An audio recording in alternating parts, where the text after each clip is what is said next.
കർക്കിടകം കഴിഞ്ഞാൽ ദുർഘടം കഴിഞ്ഞു എന്ന വിശ്വാസത്തോടെ കല്യേനെ വരവേറ്റ് തൻ്റെ പാടത്ത് കൂടുതൽ വിളവുകൾ ലഭിക്കുമ്പോൾ ചിങ്ങം പൊന്നിൻ ചിങ്ങമായും അത്തം മുതൽ തിരുവോണം വരെ തൃത്താക്കരപ്പന് ചുറ്റും തുമ്പയും തുളസിയും മറ്റു പൂവുകളെയും ഒരുക്കി കോടിയുടുത്ത് സദ്യയും ഒരുക്കി ഓണത്തെ മലയാളികൾ പൊന്നോണമാക്കുന്നു.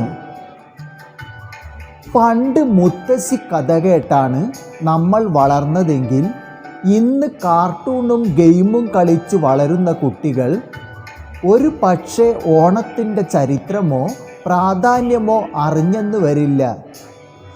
അവരുടെ സങ്കല്പത്തിലുള്ള ഓണം പുലിക്കളിയും വള്ളംകളിയും ഗവൺമെൻറ് നടത്തുന്ന ഓണാഘോഷ പരിപാടികളും പട്ടുസാരിയുടുത്ത് സിനിമാ നടികൾ ഓണവിശേഷങ്ങൾ പങ്കുവെക്കുന്നതും മാത്രമായിരിക്കും ഇവരുടെ സങ്കല്പത്തിലെ ഓണം. പുതുതലമുറയ്ക്ക് മഹാബലിയുടെയും ഓണത്തിൻ്റെയും ചരിത്രം ഒന്ന് ഓർമ്മപ്പെടുത്തുക എന്നതാണ് ഈ ഒരു വീഡിയോയുടെ ഉദ്ദേശം. കള്ളവും ചതിയുമില്ലാതെ എല്ലാവരെയും ഒരേപോലെ കണ്ട മഹാബലിയെക്കുറിച്ച് ഭാഗവത പുരാണം, വാമന പുരാണം, മഹാഭാരതം എന്നീ ഗ്രന്ഥങ്ങളിൽ പ്രതിപാദിക്കുന്നുണ്ടെങ്കിലും കേരളത്തെക്കുറിച്ചോ കേരളം ഭരിച്ചതായോ എവിടെയും തന്നെ സൂചിപ്പിച്ചതായി കാണുന്നില്ല.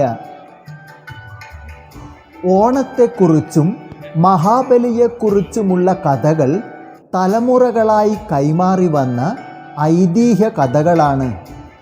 ആണ്ടിൽ ഒരിക്കൽ വരുന്ന മഹാബലിയെ വരവേൽക്കാനായി പൂക്കളം തീർത്തും സദ്യയൊരുക്കിയും ആടിയും പാടിയും സന്തോഷത്തോടെ നമ്മൾ മാവേലിയെ വരവേൽക്കുന്നു.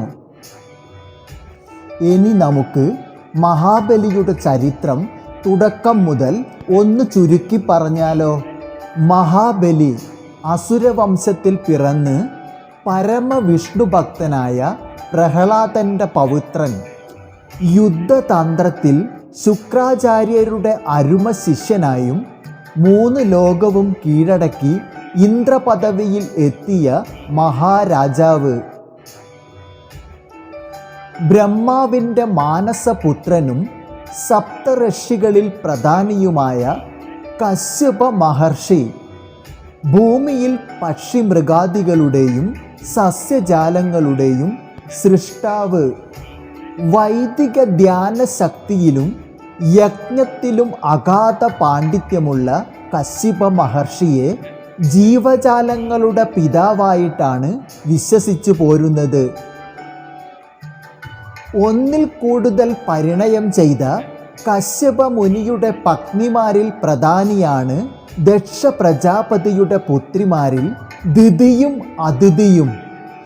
കശ്യപ മഹർഷിക്ക് അദിതിയിൽ പിറന്ന മക്കൾ ദേവന്മാരായ സൂര്യഭഗവാൻ, ഇന്ദ്രൻ, വരുണൻ എന്നിവരാണ്.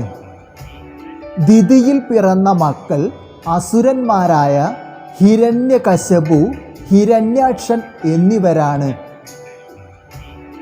ദേവ അസുരന്മാരായ മക്കൾക്കു വേണ്ടിയുള്ള അമ്മമാരുടെ കിടമത്സരത്തിലൂടെ സ്ത്രീകൾ തമ്മിലുള്ള യോജിപ്പില്ലായ്മയുടെ തുടക്കവും ദേവ അസുര യുദ്ധങ്ങളിലൂടെ നീതിയും അനീതിയും തമ്മിലുള്ള പോരാട്ടത്തിൻ്റെ തുടക്കവും ഇവിടെ നിന്നാണ് എന്ന് വേണമെങ്കിൽ പറയാം. ബ്രഹ്മാവിൽ നിന്ന് ഹിരണ്യാക്ഷൻ നേടിയെടുത്ത വരമായ ആകാശത്ത് വെച്ചോ ഭൂമിയിൽ വെച്ചോ രാത്രിയിലോ പകലോ തന്നെ ആർക്കും വധിക്കാൻ കഴിയരുത് എന്ന വരത്തിലൂടെ അഹങ്കാരിയായ ഹിരണ്യാക്ഷൻ ദേവന്മാരുമായി യുദ്ധത്തിലേർപ്പെടുകയും ഇന്ദ്രനാൽ വധിക്കപ്പെടുകയും ചെയ്യുന്നു.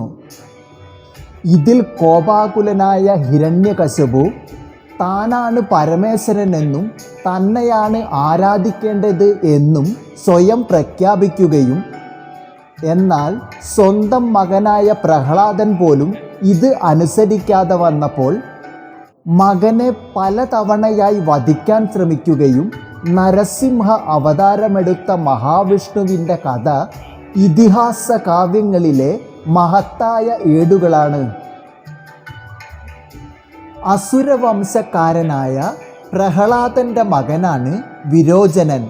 അച്ഛനെ പോലെ തന്നെ പരമവിഷ്ണുഭക്തിയിൽ ജീവിച്ചു പോകുന്നത് കൂടാതെ ദാനധർമാദികളിൽ ദേവന്മാരെക്കാൾ മുന്നിലും നീതിക്കും ധർമ്മത്തിനും പ്രാധാന്യം കൽപ്പിച്ചു ഭരിക്കുന്ന ഒരു രാജാവ്. വിരോചനൻ്റെ മകനാണ് ഇന്ദ്രസേനൻ എന്ന മഹാബലി. രാജ്യഗുരുവായ ശുക്രാചാര്യരിൽ നിന്ന് ആയോധന കലകളും യുദ്ധതന്ത്രങ്ങളും പഠിച്ച് മുത്തച്ഛനായ പ്രഹ്ലാദനിൽ നിന്ന് വിഷ്ണു കഥകൾ കേട്ടും വിഷ്ണു സ്തോത്രങ്ങൾ അഭ്യസിച്ചും വേദങ്ങളിലും പുരാണങ്ങളിലും അഗാധ പാണ്ഡിത്യമുള്ളവൻ. അച്ഛനായ വിരോചനനിൽ നിന്ന് രാജ്യഭരണത്തിൻ്റെ തന്ത്രങ്ങളും പഠിച്ച് വേദങ്ങളും ആയോധന കലയും ഭരണപാടവവുമുള്ള ബലിയെ മഹാബലിയായി പിന്നീട് അറിയപ്പെട്ടു തുടങ്ങി. അച്ഛനായ വിരോചനനിൽ നിന്ന് രാജ്യഭരണം ഏറ്റെടുത്ത മഹാബലി ചുരുങ്ങിയ കാലം കൊണ്ടുതന്നെ ജനങ്ങളുടെ ഇടയിൽ പ്രിയങ്കരനാകുകയും കള്ളവും ചതിയുമില്ലാത്ത എല്ലാവരും സമന്മാരായ ഒരു രാജ്യത്തെ വാർത്തെടുക്കുകയും ചെയ്യുന്നു. തൻ്റെ ഭരണത്തിൽ ജനങ്ങൾ സംതൃപ്തരായതോടെ ഇന്ദ്രനെ പ്രീതിപ്പെടുത്തി ഇന്ദ്രപദവിക്ക് തുല്യമായ ഒരു പദവി കരസ്ഥമാക്കാനും മഹാബലിക്ക് കഴിഞ്ഞു. ഇതോടെ തൻ്റെ ശക്തിയും ശുക്രാചാര്യരുടെ യുദ്ധതന്ത്രങ്ങളും ഉപയോഗിച്ച് ദേവലോകം കീഴടക്കാൻ മഹാബലിക്ക് വലിയ ബുദ്ധിമുട്ടൊന്നും ഉണ്ടായില്ല. 3 ലോകവും കീഴടക്കിയ അസുരന്മാരുടെ വളർച്ചയിൽ ദേവന്മാർ കുറച്ചൊന്നുമല്ല അസ്വസ്ഥരായത്. ഇത് അമ്മയായ അതിഥി വഴി മഹാവിഷ്ണുവിനെ അറിയിക്കുകയും തക്കതായ പരിഹാരത്തിന് വേണ്ടി കാത്തിരിക്കാൻ അദ്ദേഹം ആവശ്യപ്പെടുന്നു. യുദ്ധങ്ങളിലൂടെ നേടിയത് മറ്റൊരു യുദ്ധങ്ങളിലൂടെ നഷ്ടപ്പെടാം എന്നും അജയ്യനായിരിക്കാൻ ഒരു യാഗം നടത്തണമെന്നും ശുക്രാചാര്യർ മഹാബലിയോട് ആവശ്യപ്പെടുകയും ഇതുപ്രകാരം 100 അശ്വമേധങ്ങളെ ഒരുക്കി ഇന്ദ്രജിത്ത് എന്ന യാഗം നടത്താൻ മഹാബലി തീരുമാനിക്കുന്നു. യാഗം അവസാനിച്ചാൽ മഹാബലിയെ മറ്റാർക്കും ജയിക്കാൻ കഴിയില്ല എന്ന് അറിയാവുന്ന മഹാവിഷ്ണു ഒരു കൊച്ചു ബ്രാഹ്മണ ബാലനായ വാമനനായി യാഗശാലയിലെത്തുകയും വിഷ്ണുഭക്തനായ അങ്ങയിൽ നിന്ന് എനിക്ക് പ്രാർത്ഥിക്കാനായി 3 അടി മണ്ണ് ദാനമായി തരണമെന്ന് ആവശ്യപ്പെടുന്നു. യാഗം അവസാനിക്കുന്നതിന് മുമ്പ് ഭിക്ഷ ആവശ്യപ്പെട്ട ബ്രാഹ്മണനിൽ ശുക്രാചാര്യർക്ക് സംശയം തോന്നുകയും അദ്ദേഹം അതിന് തടസ്സം പറയുകയും ദാനം ചോദിക്കുന്നവനോട് അത് നിരസിക്കുക തൻ്റെ ധർമ്മമല്ലെന്ന് മഹാബലി ശുക്രാചാര്യരോട് ഉണർത്തിക്കുകയും 3 ലോകത്തിൻ്റെയും അധിപനായ താൻ 3 അടി മണ്ണ് കൊടുക്കുന്നതിൽ പിശുക്കു കാണിക്കുന്നത് ധർമ്മമല്ല എന്നും ശുക്രാചാര്യരെ ഉപദേശിക്കുന്നു.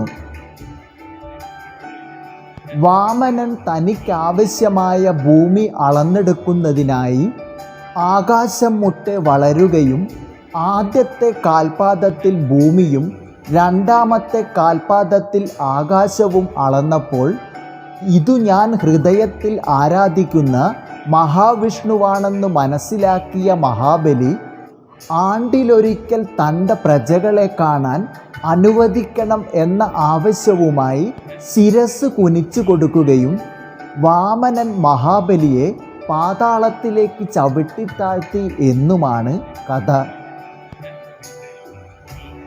എന്നാൽ ഓണത്തിൻ്റെ മറ്റൊരു കഥയാണ് മഹാബലിയുടെ താനെന്ന അഹംഭാവം അകറ്റി വാമനൻ മഹാബലിയെ സ്വർഗത്തേക്കാൾ മനോഹരമായ സുതലത്തിലേക്ക് കൂട്ടിക്കൊണ്ടുപോയെന്നും മഹാവിഷ്ണുവും വാമനനും മഹാബലിക്ക് സേവ ചെയ്യുന്നു എന്നും അടുത്ത ഇന്ദ്രപദത്തിനായി മഹാബലി വിശ്രമത്തിലാണെന്നും ഇവർ ഓണത്തെ വാമന ജയന്തിയായിട്ടാണ് ആഘോഷിക്കുന്നത്.